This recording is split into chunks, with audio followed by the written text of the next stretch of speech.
Cancer Healer Center, a new beginning. नवी दिल्लीहून प्रयागराजला जाणारा रेल्वे गाडीचा प्लॅटफॉर्म बदलल्याने स्थानकावर चेंगराचेंगरी। भीषण दुर्घटनेत 18 जणांचा मृत्यू तर 10 जण गंभीर जखमी।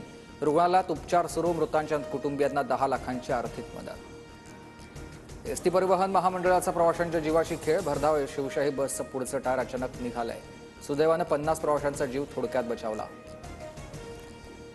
माझ्या क्षमतेप्रमाणे काम करण्याची संधी मिळाली नसल्याचं बोललो, मात्र कुठल्याही पक्षाचं किंवा नेत्यांचं नाव घेतलं नाही। नाराजीबाबतच्या वक्तव्यावर भास्कर जाधवांकडून स्पष्टीकरण। ठाकरेंच्या शिवसेनेमधील पडझड थांबवण्यासाठी नेत्यांचं मिशन कोकण। प्रमुख नेते लवकरच कोकणात जाणार। संजय राऊतांची माहिती। तर विनायक राऊतांच्या उपस्थितीत आज राजापूरमधील पदाधिकाऱ्यांची शिवसेना भवनात बैठक।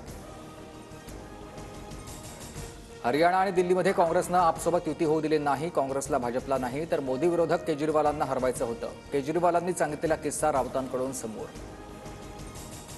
नेमकं कुणाविरोधात लढायचं हे केजरीवालांनी आधी ठरवून घ्यावं। भाजप आता पराभवाचं खापर इतरांवर फोडण्यापेक्षा चिंतन करणं महत्त्वाचं आहे। काँग्रेस प्रदेशाध्यक्ष हर्षवर्धन सपकाळ यांचा केजरीवालांसह राऊतांना सल्ला। फक्त 2 तास ईडी आमच्या हातामध्ये द्या। शहा सुद्धा मातोश्रीत येऊन शिवसेनेत प्रवेश करतील। राऊतांचं आव्हान तर राऊतांनी बांगलादेश हातात घ्यावा। शिरसाडांचं मिश्किल उत्तर।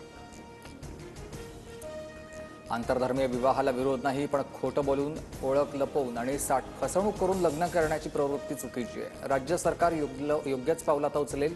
लव्ह जिहादच्या मुद्द्यावर फडणवीसांकडून भूमिका स्पष्ट। आमदार संदीप क्षीरसागरांच्या भेटीवरील प्रश्नावर अजितदादा संतापले। बीडमधील पाणी प्रश्नासंदर्भात क्षीरसागरांनी भेट घेतली। अजितदादांची माहिती।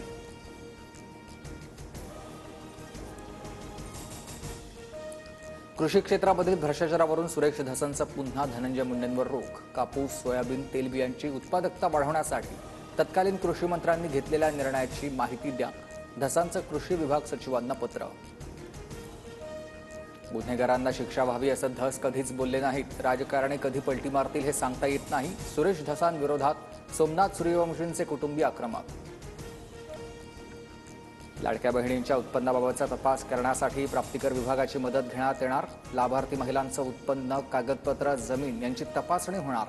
2.5 लाखांपेक्षा जास्त उत्पन्न असलेल्यांना योजनेतून वगळणार। सूत्रांची माहिती। न्यू इंडिया बँक घोटाळा प्रकरणी हितेश मेहता आणि धर्मेश पनला 21 फेब्रुवारीपर्यंत पोलीस कोठडी। न्यू इंडिया बँकेत 122 कोटींचा घोटाळा केल्याची हितेश मेहताची कबुली। मराठी बोलण्यास नकार देणाऱ्याला ठाकरेंच्या शिवसेनेचा इंगा। क्रॉफर्ड मार्केटमधील एका शोरूम मॅनेजरनं हात जोडून मागितली माफी। मराठी तरुणाला हिंदी गुजराती बोलण्यास केली होती जबरदस्ती। नागपूरच्या डोरली गावाजवळ दारुगोळा बनवणाऱ्या कंपनीमध्ये स्फोट। दोघांचा होरपळून मृत्यू। स्फोटावेळी काही कामगार कंपनीत असल्याची माहिती। अहिल्यानगर पुणे महामार्गावरील चास गावाजवळ डिझेलनं भरलेला टँकर उलटला। हजारो लिटर डिझेल रस्त्यावर तर डिझेल भरून नेण्यासाठी नागरिकांची झुंबड। 2 किलोमीटरपर्यंत वाहनांच्या लांब रांगा। जात प्रमाणपत्रासाठी 6 एप्रिलपर्यंत मुदतवाढ। एससीबीसी आणि ओबीसी प्रवर्गातील विद्यार्थ्यांना अंतिम संधी। सीईटी प्रवेशावेळी प्रमाणपत्र अर्जाच्या पावतीवर निश्चित झालेला प्रवेश रद्द होऊ नये यासाठी मुदतवाढ।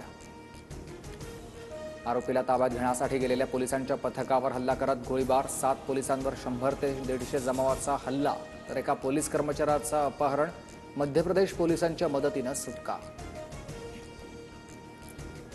जळगावच्या सराफा बाजारात सोनं 1100 आणि चांदी 2100 रुपयांनी स्वस्त। सोन्याचे दर 85,200 रुपये प्रति तोळा तर चांदी प्रति किलो 96,200 रुपयांवर। कोल्हापुरात जीबीएस आजाराचा दुसरा बळी। दोनेवाडीमधील 64 वर्षीय व्यक्तीचा उपचारादरम्यान मृत्यू। राज्यातील जीबीएस मृतांची संख्या 6 वर। दख्खनचा राजा ज्योतिबाच्या खेट्यांना प्रारंभ। कोल्हापूर ते ज्योतिबा डोंगराकडे पायी चालत खेटे घालण्याची प्रथा। सकाळपासून लाखो भाविक दर्शनासाठी ज्योतिबा डोंगरावर। पिंपरी चिंचवड पालिकेकडून अनधिकृत बांधकामावर कारवाई। 800 एकर भूभागावरील 4500 बांधकाम जमीनदोस्त। लाखो नागरिक बेरोजगार। छोट्या मोठ्या व्यापाऱ्यांचं मोठं नुकसान। Cancer Healer Center, a new beginning.